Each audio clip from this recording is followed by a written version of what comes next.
Қазақша сөйлеген пайдалы екен, е? Қазақша сөйлеген пайдалы. Әрі қарай әңгімемізді жалғастырайық. Сіздің аураңыз маған ұнап отыр. Күшті, ашық, әдемі. Шықты дегенше уже деген сөз керек. Незе эмоция дейді ғой. Бұл қазақша такси бағдарламасы. 18 жасқа толғандар көріп, ата-анасына да көрсетуді ұсынамыз. Жолаушыға 100 мыңға сертификат беріледі. Әңгіме барысында әр өзге тілдегі немесе паразит сөздер үшін сертификаттан -5 мың. Қатысушыны шатастыру мақсатында жүргізуші еркін сөйлей алады. Көлік тексердік. Енді сіздердің қазақшаларыңызды тексерейік. Дайын болсаңыздар кеттік. Бұл қазақша такси, жүргізушісі мен Ғалымаханбет.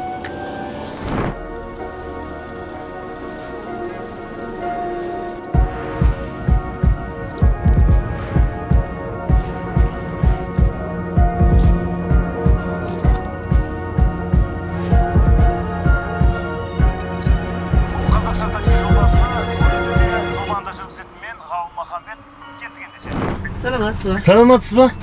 Келіңіз, төрлетіңіз. Бұл қазақша такси бағдарламасы. Сіз осындай бағдарламаға тап болдыңыз.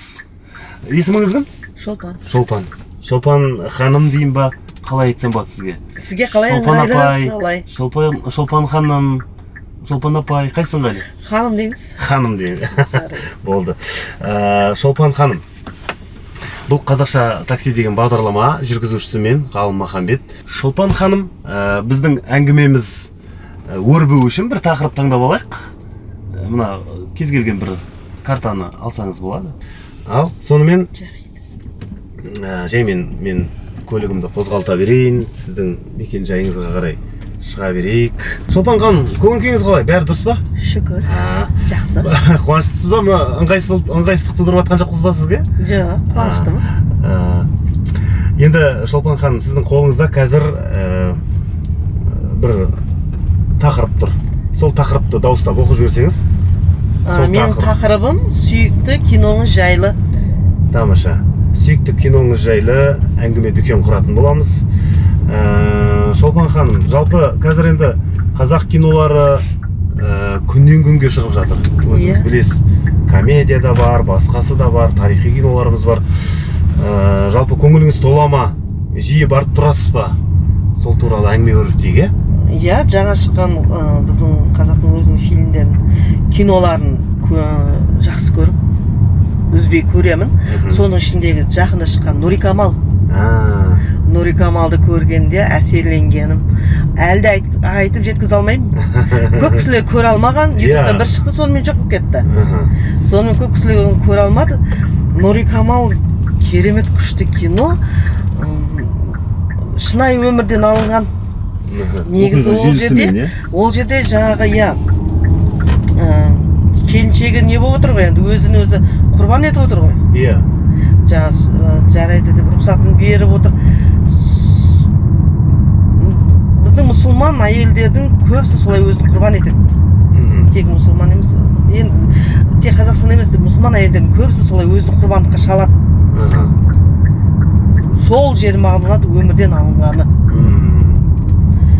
Тамаша, тағы қандай атап айтатын кинолар, фильмдер? Сосын көбіне енді біз отбасы болғаннан кейін көбірек уақытты балаға бөлуге тырысам.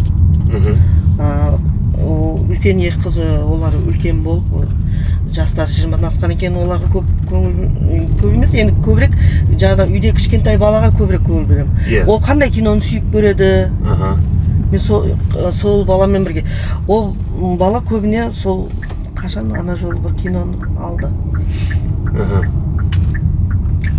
Бажаны көрдік.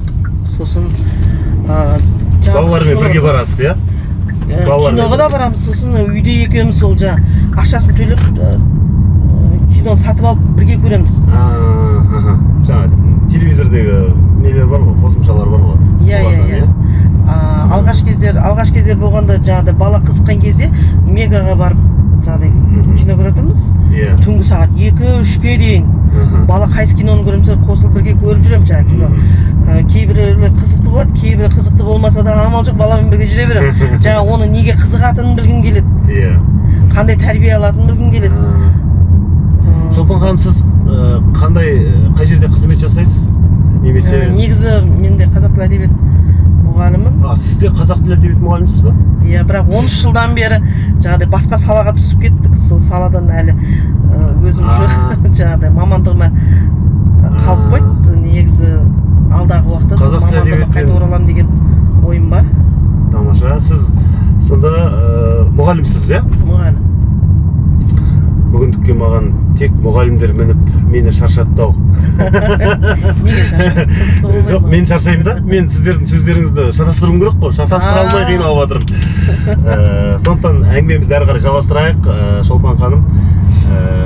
Енді тағы қандай біздің қазақта негізі көп қой, классикалық кинолар бар. Мысалға менің атым Қожа, Қыз жібек. Иә, олардың бәрін бала кезімізден көріп өскенбіз. Тағы қандай фильмдер ұнайды, сол туралы қысқа? Жақында баламмен бірге бүкіл сериалды көріп шығамыз. Бірақ енді қырсыққанда есіме түсіп тұрған. Балалар жақсы көретін ше. Жағдай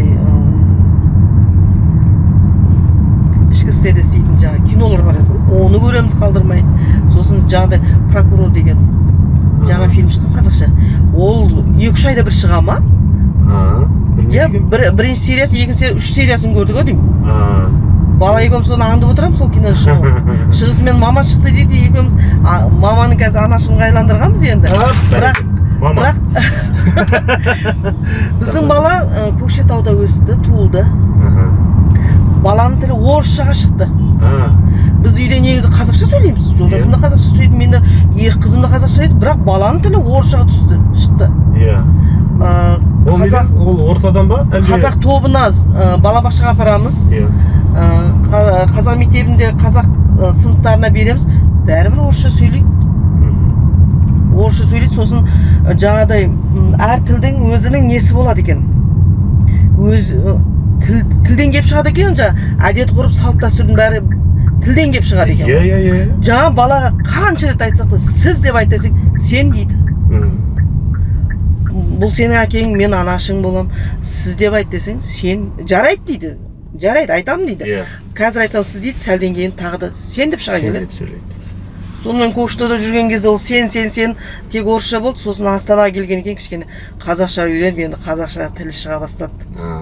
Жаңағы қай тілде тілі шығады, сол тілдің бәрін қабылдап алады. Жаңағы сен дегені ақпараттың бәрі солмен келеді, өйткені сол тілмен келеді. Сондықтан өйткені оның қоршаған ортасы орысша сөйлейді екен. Жаңа неге аулаға ойнауға шықпай ма? Ол жерде орысша сөйленген болды, орысша қабылдайды екен. Қазақша топтарға апарамыз, мұғалім қазақша сөйлегенмен шықты дегенше уже деген сөз келді. Шықты дегенше орысша сөйлейді. Тамаша. Әрі қарай әңгімемізді жалғастырайық. Сіздің аураңыз маған ұнап отыр, күшті, ашық, әдемі ашылып отырсыз. Әрі қарай тағы да бір тақырып таңдайық. Кино тақырыбын таңдадық, оның үстінде бала тақырыбын қозғадық. Өте жақсы, әдемі. Сұхбатымыз күшті болып жатыр негізі. Любойын біреуін таңдап алсаңыз болады. Ештеңе етпейді. Сүйікті кітабыңыз жайлы. Бәрекелді. Енді жаңа ғана өзіңіз айтып кеттіңіз, ұстазбын дедіңіз, ұстаздық еткенмін дедіңіз. Енді сүйікті кітабыңыз қандай? Және өзіңіздің оқушыларыңызға, кітап құмар достарыңызға қандай кітапты оқы деп кеңес берер едіңіз? Енді кітап оқыған кезде жаңағыдай өзіңнің жасыңа лайықты әртүрлі не дейді? Эмоция дейді ғой. Сол эмоцияның бірге қалыптасады екен, сол қалып қояды екен. Эмоция деген сөз енді орысша. Сонымен қалып қояды. Біз енді жаңағыдай студент болып жүрген кезімізде оқыған кітаптарымыздың ішінде ең қызығы жаңа махаббат қызығы мол жылдар, Әзілхан Нұршайып.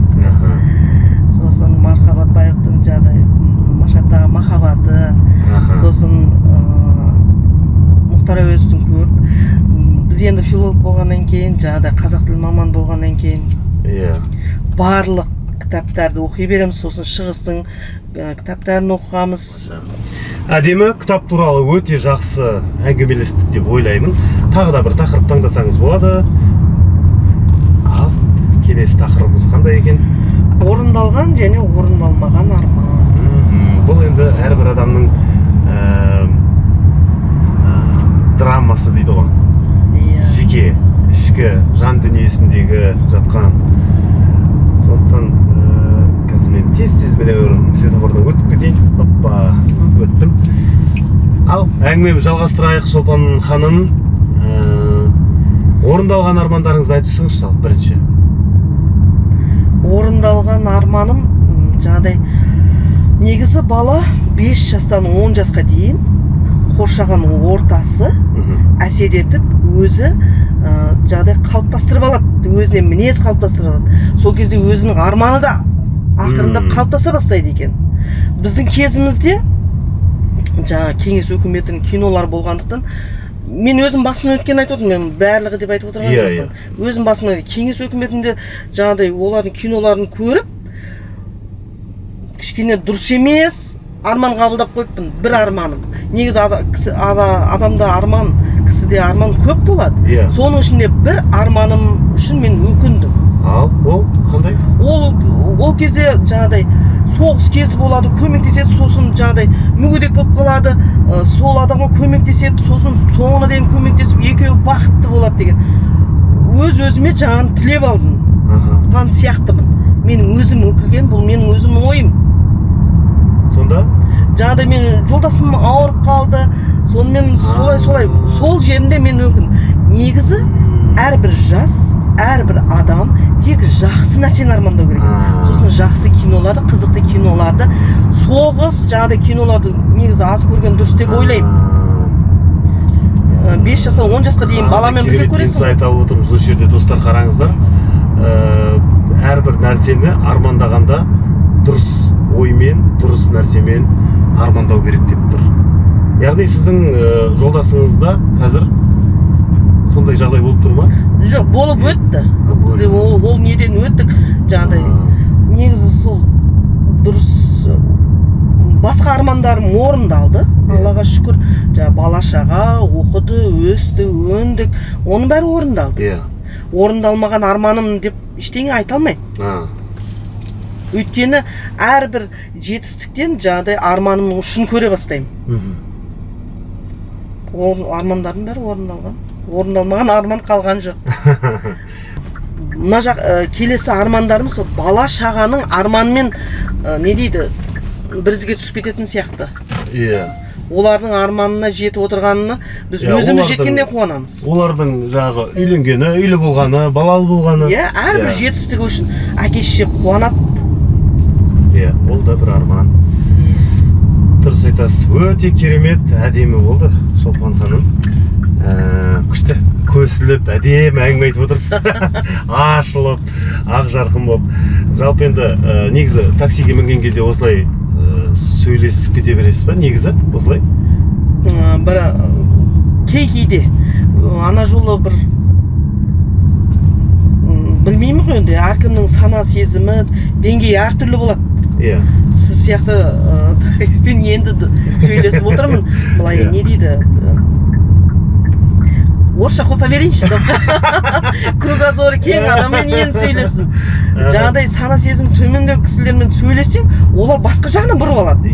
Айтқан сөзіңіз басқа жағына, басқаша түсінейші, басқа жағына бұрып алады екен.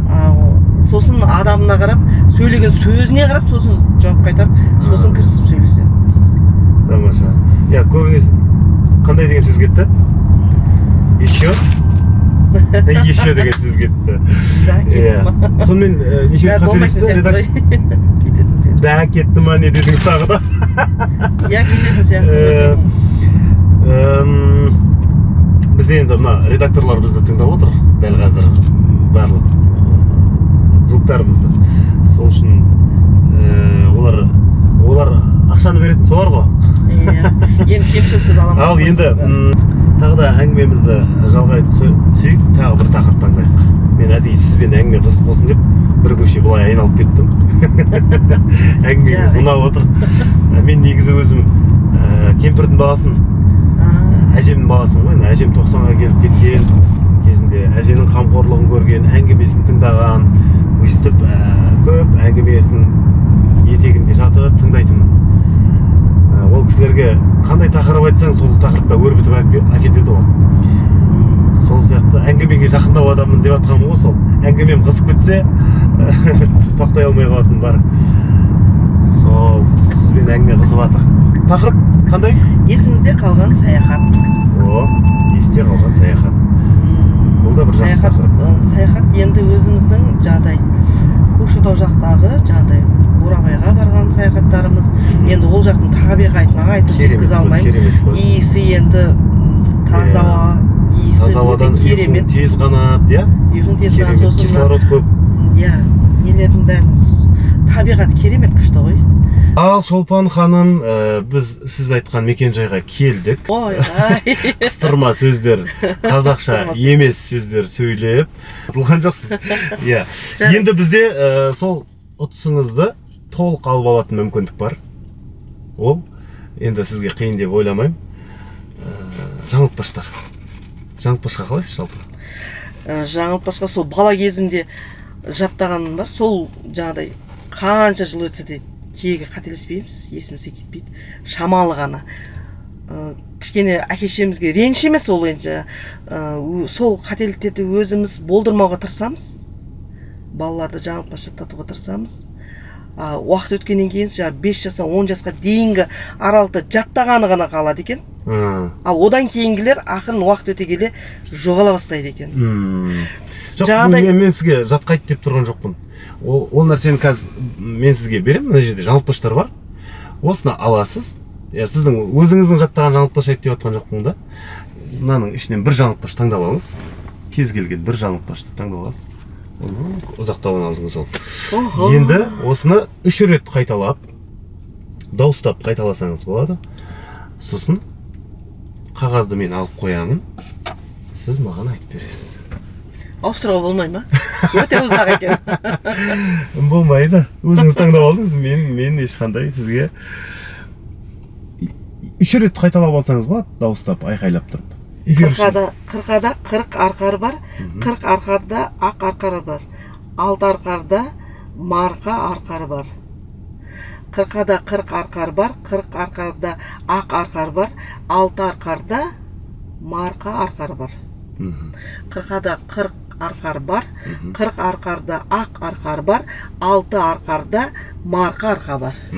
Марқа арқар бар. 40-да 40 арқа бар, 40 арқарда ақ арқар бар, ақ арқарда марқа арқа бар. 6 арқарда марқа арқа арқар бар. Өкінішке орай сіз сәл қателесіп кеттіңіз. Ал енді Шолпан ханым, Шолпан апай, Шолпан ұстаз, Шолпан ана, енді осы бір әдемі сәтті пайдаланып, өзіңіздің таныстарыңызға немесе біздің осы қазақша такси көрермендеріне сәлеміңізді жолдап, жалпы осы бағдарлама туралы, осыдан алған әсеріңіз туралы қорытындысыз айтсаңыз болады. Мына камераға қарап айтсаңыз. Иә, бұл бағдарламадан жасқа қарамай, көбірек білім алып, өз-өзімізді дамытып отырғанымыз дұрыс деген ой түйдім. Қазақша сөйлеген пайдалы екен, е? Қазақша сөйлеген пайдалы.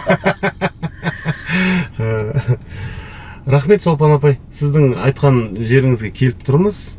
Аман болыңыз, сау болыңыз, жақсы күндерде жолығайық. Жақсы сау болыңыз, рахмет апай. Аман болыңыз. Осылайша Шолпан апаймен жақсы әдемі сұхбат болды. Көрдіңіздер ме? Опыт қоп по-любому өмір бақи. Мұғалім болған, қазақ тілі әдебиетінде сабақ берген ұстаз ретінде осы жерде біраз жаңа әңгімеге кіріп кетіп жатырып тек допускать етіп қойды. А так бұл кісі шын кіріссе, шын айтпайын десе айтпайды бұл кісі. Келесі біздің қонағымыз хабарласып жатыр. Сол кісіге